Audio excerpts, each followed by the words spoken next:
Bonjour à tous et bienvenue sur autoplus.fr. Citroën a 100 ans et célèbre cet anniversaire en grande pompe. À cette occasion, le constructeur a investi une rue du 15e arrondissement de Paris. Mais avant de vous présenter ce dispositif qui va durer tout un week-end, faisons connaissance avec la nouveauté du jour, l'Alpine A110S.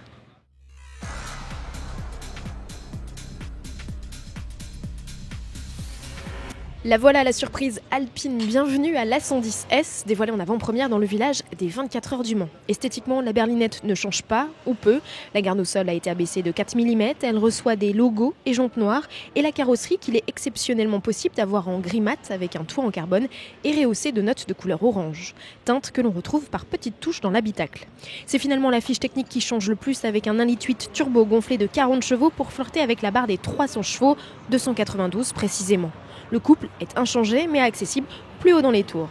La puissance est toujours transmise au roue arrière via une boîte à double embrayage à 7 rapports. Plus rigide, plus ferme et équipée de freins bimatières, l'Alpine A110S améliore d'un dixième l'exercice du 0 à 100 avec un chrono de 4 secondes 4. Elle va aussi 10 km/h plus vite en pointe avec une VMAX portée à 260. Pré-réservable dès maintenant, la sportive s'affiche à 66 500 €. C'est 6 000 € de plus qu'une classique A110 et environ 7 000 € de plus qu'un 718 Caïman.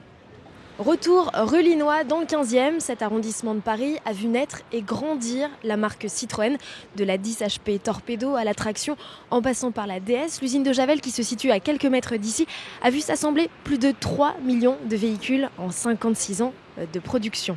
Aujourd'hui, il ne reste aucun vestige de cette usine, même pas une pierre. Alors en compagnie de Jean-Claude Janès, responsable presse produit Citroën jusque dans les années 2000, nous avons arpenté les rues du secteur et évoqué cette ville dans la ville. Voici un petit extrait de notre balade. On voit les immeubles modernes, effectivement, ce n'était pas du tout le cas. Là, de ce côté-ci de la rue Gutenberg, il y avait donc l'usine moteur. On n'en a pas parlé, mais comment se faisait le transport entre les différentes usines ? En camion, mais sûrement avec des chariots motorisés. Grosso modo, on était à combien de l'usine quand on était là peut-être avec la rue Ballard à traverser. D'accord, donc on parce était que quasiment, elle allait à 20 mètres près, il n'y avait rien du tout. À 2 pas du 15e, trône la Tour Eiffel. André Citroën n'a pas hésité à se servir de la Dame de Fer pour promouvoir sa marque et ses modèles. C'était un visionnaire, un génie des relations publiques qui avait plus d'un tour dans son sac pour marquer les esprits, comme nous l'explique Denis Will, ambassadeur Citroën Héritage. Nous sommes dans le 15e arrondissement, là où la marque est née. Et qu'est-ce qu'il y a à côté de nous ? Il y a la Tour Eiffel. Et là, André Citroën a illuminé la Tour Eiffel pendant près de 10 ans. C'était quand même quelque chose d'assez magique.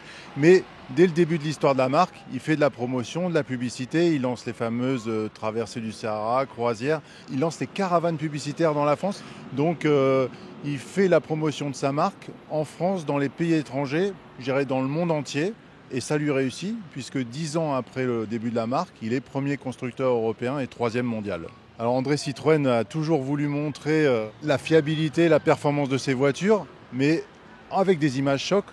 Par exemple, quand il a lancé d'une falaise une Rosalie, puis une traction avant pour montrer la robustesse. Il avait aussi mis sur une traction avant un autocar pour montrer que la caisse sous acier était solide. Donc il avait vraiment envie d'aller de l'avant, mais aussi envie de servir le client. C'est vrai que tout l'esprit publicitaire lancé par André Citroën a perduré, c'est-à-dire notamment dans les années 80 avec Jacques Séguélin qui a innové avec des publicités assez incroyables. On se rappelle de la Visa sur le porte-avions qui était projetée d'un porte-avions. Et ça, c'était pas du virtuel, c'était du réel. Et à un moment où la marque en avait besoin.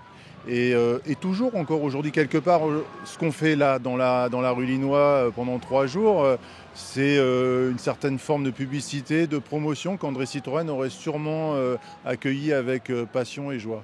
Et dans cet esprit coup médiatique, Citroën propose aux curieux et aux passionnés de venir visiter son musée à ciel ouvert installé ici rue Linois dans le 15e arrondissement de Paris. 100 voitures, hommage aux 100 ans de la marque. Elles proviennent de collections privées et du célèbre conservatoire. Vous avez jusqu'au dimanche 16 juin pour venir les admirer et en plus c'est gratuit. Et si vous n'êtes pas à Paris ce week-end, ne manquez pas le prochain gros rassemblement de Citroën. C'est le rassemblement du siècle qui est organisé les 19, 20 et 21 juillet à la Ferté-Vidame, le centre des salles historiques de Citroën qui est basé dans l'Eure-et-Loire. Et pour assister à ce plus gros rassemblement de véhicules au chevron, il vous en coûtera 12 € et c'est gratuit pour les moins de 12 ans.